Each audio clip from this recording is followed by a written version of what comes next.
ಬೆಂಗಳೂರಿನ ಕೊಳಚೆ ನೀರು ಬಿಡುವುದನ್ನ ವಿರೋಧಿಸಿ ಚಿಕ್ಕಬಳ್ಳಾಪುರ ಬಂದ್. ಶಾಂತಿಯುತವಾಗಿ ಯಶಸ್ವಿಯಾದ ಬಂದ್. ಚಿಕ್ಕಬಳ್ಳಾಪುರ ನಗರದ ನ್ಯಾಷನಲ್ ಹೈವೇಯ ವಾಪಸಂದ್ರ ಬಳಿ ಜಮಾಯಿಸಿದ ಸಾವಿರಾರು ಸಾರ್ವಜನಿಕರು ಸಮಾಜ ಸೇವಕರಾದ ಸಂದೀಪ್ ರೆಡ್ಡಿ ಹಾಗೂ ಯಲಹಂಕ ಶಾಸಕರಾದ ಎಸ್ಆರ್ ವಿಶ್ವನಾಥ್ ನೇತೃತ್ವದಲ್ಲಿ ನಗರದ ಶಿಡ್ಲಘಟ್ಟ ಸರ್ಕಲ್ ಮುಖಾಂತರ ಕಾಲ್ನಡಿಗೆಯಲ್ಲಿ ನಗರಸಭೆ ಬಳಿಗೆ ಬಂದು ಸೇರಿದ ನಂತರ ಪ್ರತಿಭಟನಾಕಾರರನ್ನು ಉದ್ದೇಶಿಸಿ ಮಾತನಾಡಿದ ಶಾಸಕ ವಿಶ್ವನಾಥ್, ನಾನು ಈ ಹಿಂದೆ ವೃಷಭಾವತಿ ನದಿಯ ಕೊಳಚೆ ನೀರಿನ ವಿಚಾರವಾಗಿ ವಿಧಾನಸಭೆಯಲ್ಲಿ ಚರ್ಚೆ ನಡೆಸಿದ್ದೆ ಎಂದರು. ನಂತರ ಸಾರ್ವಜನಿಕರನ್ನ ಉದ್ದೇಶಿಸಿ ಆಕ್ರೋಶಭರಿತರಾಗಿ ಮಾತನಾಡಿದ ಸಂದೀಪ್ ರೆಡ್ಡಿಯವರು, ನೀರಾವರಿ ಹೋರಾಟಗಾರರು ಹಲವು ರೀತಿಯಲ್ಲಿ ಇರುವರೆಗೂ ಹೋರಾಟ ನಡೆಸಿದರೂ ಸಹ ಜಿಲ್ಲೆಗೆ ಅಶುದ್ಧ ನೀರನ್ನು ನೀಡುವುದರ ಮುಖಾಂತರ ಬೆಂಗಳೂರಿನ ಶುದ್ಧ ನೀರಿನಿಂದ ಇಂದು ಜಿಲ್ಲೆಯ ಪ್ರತಿ ಗ್ರಾಮಗಳಲ್ಲಿ ಡಯಾಲಿಸಿಸ್ ಮಾಡಿಕೊಳ್ಳುವವರ ಸಂಖ್ಯೆ ಜಾಸ್ತಿಯಾಗಿದೆ. ಜನಗಳ ಪ್ರೀತಿಯನ್ನ ಸಂಪೂರ್ಣವಾಗಿ ಕಳೆದುಕೊಂಡು ವಿಧಾನಸೌಧದಲ್ಲಿ ಯಾವುದೇ ಚಕಾರ ಎತ್ತದೆ ಚಿಕ್ಕಬಳ್ಳಾಪುರವನ್ನ ಕೇವಲ ಹಗ್ಗಕ್ಕೆ ಹಾಗೂ ಕಬ್ಬಿಣಕ್ಕೆ ಮೀಸಲಾಗಿರಿಸಿ ಚಿಕ್ಕಬಳ್ಳಾಪುರ ಜನತೆಯ ಆತ್ಮವಿಶ್ವಾಸವನ್ನ ಆತ್ಮಗೌರವವನ್ನ ನಗೆಪಾಟಲು ಮಾಡುವುದಕ್ಕೆ ಮಾತ್ರ ಸೀಮಿತವಾಗಿರುವ ಶಾಸಕ ಪ್ರದೀಪ್ ಈಶ್ವರ್ ಅವರಿಗೆ ನೇರವಾಗಿ ಹೇಳುತ್ತೇನೆ, ಈಗಲಾದರೂ ಸರ್ಕಾರವನ್ನ ಪ್ರಶ್ನೆ ಮಾಡುವಂತಹ ಬುದ್ಧಿ ಬರಲಿ ಎಂದು ಸಾಮಾನ್ಯ ಜನರ ಜೊತೆ ಸೇರಿಕೊಂಡು ಈ ಬಂದ್ ನಡೆಸುತ್ತಿರುವುದು ಎಂದು ಆಕ್ರೋಶ ವ್ಯಕ್ತಪಡಿಸಿದರು. Narasimhagowda, JK news Kannada, Chikkaballapur. ಮತ್ತೆ ಕೆರೆಗಳು ತುಂಬಿಸೋಕೆ ಈ ಸರ್ಕಾರ ದುಡ್ಡಿಟ್ಟಿದೆ. ಎನ್ ವ್ಯಾಲಿಯಿಂದ ಹೊಸಕೋಟೆಗೆ 65 ಕೆರೆಗಳು ತುಂಬಿಸ್ತೀವಿ ಅಂತಕ್ಕಂಥದ್ದು ಈ ಬಡ್ಜೆಟ್ ಅಲ್ಲಿ ಇಟ್ಟವ್ರೆ.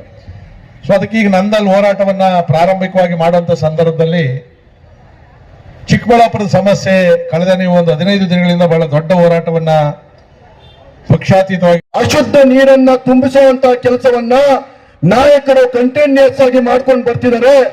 ಇದರ ವಿರುದ್ಧ ಹಲವು ಹೋರಾಟಗಳನ್ನ ನೀರಾವರಿ ಹೋರಾಟಗಾರರು ವಿವಿಧ ಸಂಘಟನೆಗಳು ಮಾಡಿದ್ರು ಸಹ ಇವತ್ತು ಸಹ ಒಂದಷ್ಟು ಸಾವಿರ ಕೋಟಿಗಳನ್ನ ವ್ಯಯಿಸಿ ನನ್ನ ಚಿಕ್ಕಬಳ್ಳಾಪುರದ ಜನಗೆ ಒಂದು ಶುದ್ಧ ನೀರನ್ನ ಕೊಡೋ ಒಂದು ಮನಸ್ಸು ಮಾಡ್ತೀರಾ?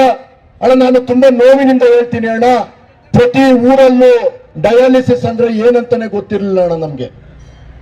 ಎಲ್ಲ ಊರಲ್ಲೂ ಮನೆಯಲ್ಲೂ ಬೀದಿಯಲ್ಲೂ ಡಯಾಲಿಸಿಸ್ ಮಾಡಿಸ್ಕೊಳೋ ಅಂತ ಪೇಷಂಟ್ಗಳನ್ನ ಈ ನನ್ನ ಸರ್ಕಾರ ಮಾಡಿಕೊಟ್ಟಿದೆ ಅಣ್ಣ.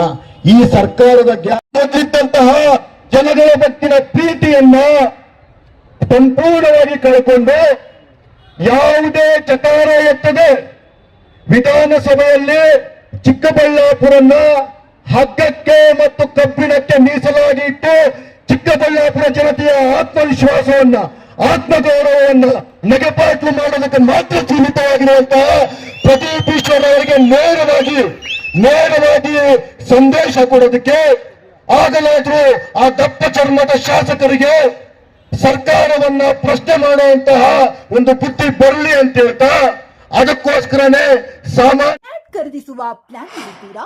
ಹಾಗಾದ್ರೆ ಕೇತಕಿ ಡೆವಲಪರ್ಸ್ ನಲ್ಲಿ ಮೂಲಭೂತ ಸೌಕರ್ಯಗಳುಳ್ಳ CC road, footpath, garden, under drainage, water supply, ಉತ್ತಮ ಪರಿಸರವುಳ್ಳ ಫ್ಲಾಟ್ಸ್ ಲೇಔಟ್ ಲಭ್ಯ. ಬೀದರ್, ಹುಮ್ನಾಬಾದ್ ಸೇರಿದಂತೆ ಹಲವು ಭಾಗಗಳಲ್ಲಿ ಸುಂದರ ಲೇಔಟ್ಗಳಿದ್ದು ಅತ್ಯುತ್ತಮ ಬೆಲೆ, ಇಎಂಐ ಸ್ಕೀಮ್ಸ್ ಅನ್ನು ಲಭ್ಯ. ಹಾಗಿದ್ರೆ ತಡೆಯಾಕೆ ಹಿಂದೆ ಸಂಪರ್ಕಿಸಿ 7676474747 ಎಂಡಿ ಸಂಗಮೇಶ್ ಚಿದ್ರಿ, ಹುಮ್ನಾಬಾದ್. ಗ್ರಾಹಕರ ಸ್ಯಾಟಿಸ್ಫ್ಯಾಕ್ಷನ್ ನಲ್ಲಿ ನಂಬರ್ 1 ತೃಪ್ತಿಕರದಾಯಕವಾದ ಹುಮ್ನಾಬಾದ್ನ ಎಸ್ವಿ ಟಿವಿಎಸ್ ಶೋರೂಮ್ ನಿಮಗಾಗಿ ತರುತ್ತಿದೆ ಹೊಸ ಮಾಡೆಲ್ಗಳ ಹೊಸ ಬೈಕ್ಗಳು. ಇಲ್ಲಿ ಟಿವಿಎಸ್ ನ ಸ್ಪೇರ್ ಪಾರ್ಟ್ಸ್ ಹಾಗೂ ಸರ್ವಿಸ್ ಕೂಡ ಲಭ್ಯ. ಹಾಗಿದ್ರೆ ತಡೆಯಾಕೆ ಹಿಂದೆ ಭೇಟಿ ನೀಡಿ ನಾಗಲಕ್ಷ್ಮಿ ಧಾಬಾ ಹತ್ತಿರ, ಗುಲ್ಬರ್ಗಾ ರೋಡ್, ಹುಮ್ನಾಬಾದ್. ಹೆಚ್ಚಿನ ಮಾಹಿತಿಗಾಗಿ ಸಂಪರ್ಕಿಸಿ 8494951009.